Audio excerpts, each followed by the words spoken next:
We're back with new results from our CBS News Battleground Tracker. In Iowa, the ground has shifted. Donald Trump is still in first. He's out front with 30%. But Ted Cruz is picking up momentum and is now at 21%. Ben Carson has dropped to 19%, down 8 points from last month. After Carson, Marco Rubio comes in at 11%. The next candidate is Jeb Bush with 5%, and Carly Fiorina is at 4%. The rest of the field comes in with 2% or lower. In New Hampshire, again, it's Donald Trump on top with 32%. Marco Rubio has made gains there and is now at 13%. Ben Carson drops to 10%, where he's joined with Ted Cruz. John Kasich comes in at 8%. Jeb Bush, Rand Paul, and Carly Fiorina are all bunched up at 6%, with Chris Christie at 5% support. The rest of the field is at 1% or less. South Carolina is all Donald Trump, too. He's at 35%. Carson is at 19%. Rubio close behind there with 16%. Senator Cruz at 13%. Jeb Bush comes in with 5%, and the rest of the field is at 3% or less. We want to take a closer look at some of those numbers with our political panel. Ruth Marcus is a columnist at the Washington Post. Karl Rove was the top political advisor to George W. Bush for many years, and he's out with a new book, The Triumph of William McKinley, Why the Election of 1896 Still Matters. And Ron Brownstein is the editorial director at Atlantic Media. Ron, I want to start with you. Ben Carson slips 8 points in Iowa. What does that mean to you? Well, I think, Carson has faced, a lot of questions about whether he's up for the job. And I think as you get closer, those loom larger. I mean, talking about these polls in general, I think Donald Trump, for whatever reason, polls a little better in online-only polls like this than we see otherwise. He was at 22 in a Boston Globe poll today in New Hampshire. But having said that, there's no question that he's in a strong position and that this shift toward the nexus of immigration and terrorism is good terrain for him in a Republican primary. I would say the Republican race still boils down to 2 sentences.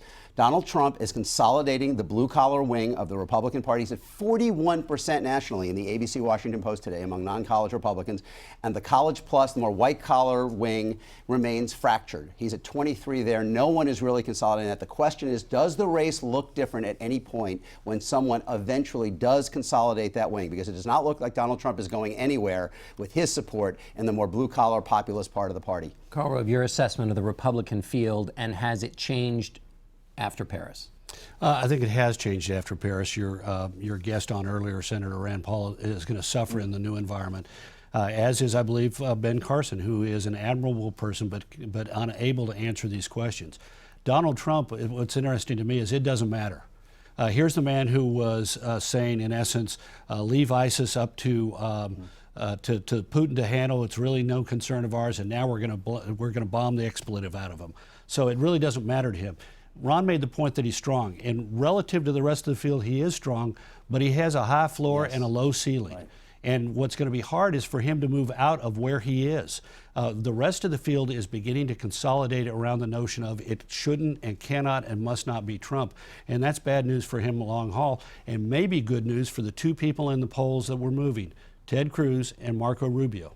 Let me ask you about Ted Cruz and Marco Rubio. If it's a conversation about ISIS and Homeland Security threats, in our Battleground Tracker poll, we asked the Commander-in-Chief question.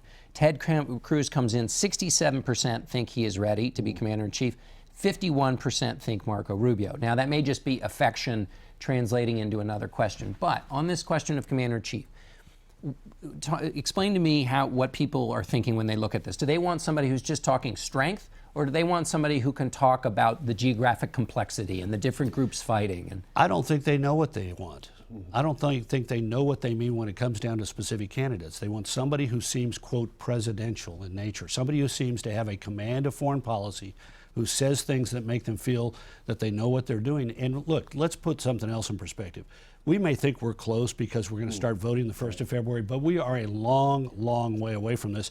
In Iowa in 2008, over a third of the voters made up their minds in literally the closing days of the contest. It used to be in 1999 and 2000 when we were voting on literally the 2nd of January that people began to consolidate after Thanksgiving. But now we're going to be doing it a month later. We're likely to see several different changes here, and the deeper people get a sense of what it is they specifically want, the deeper their likelihood is to be the link with a particular candidate. And John, I spent last Sunday with at evangelical churches around Des Moines and in Ames, and it really reinforces what Karl said and what the findings of your poll were. People were still then taking account and digesting the lessons of Paris. A lot of the people I talked to were still saying nice things about Dr. Carson, but the second person they mentioned was Ted Cruz. And so I think the emergence of Ted Cruz in these polls and the potential emergence of Marco Rubio in New Hampshire kind of tells you the shape of this race going forwards. Do you think Democrats are going to have any opportunity to exploit some of the things Republicans have said with respect to these refugees? There's a lot of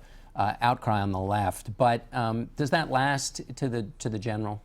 I think it does last to the general. I have to say this week I've been nostalgic for the good old days of George W. Bush and his soothing, calming, responsible words about Muslims after the 9/11 attacks.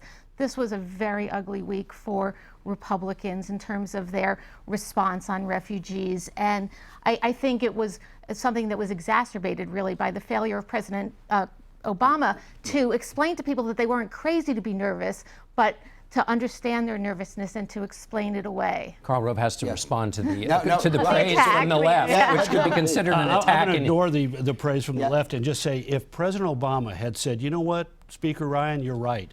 We need to tap the brakes. Let's do what you suggest, what you and a significant number of Democrats suggest. I mean, this was a veto-proof vote out of the House of Representatives.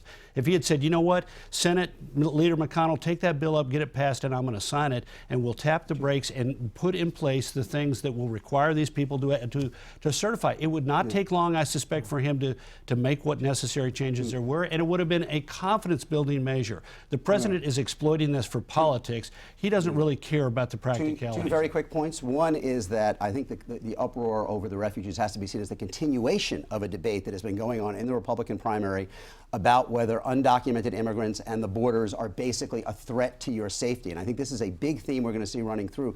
Having said that, I think the more important line in the end than what happens to the 10,000 Syrian refugees is whether we're talking about tens of thousands of American troops. And I think the dividing line that Hillary Clinton put down this week, where she is saying still no large-scale American ground force, may ultimately be a more important point of separation with the Republican nominee next year than this question of what to do with the refugees today. Last 20 seconds, Ruth, on Hillary Clinton. Burdened more by connection to the Obama administration and what some people perceive as a failure on ISIS, or help for her because she knows this terrain in terms of the issue terrain here? I think it's a mixed bag. People who aren't going to vote for any Democrat aren't going to vote for her anyway.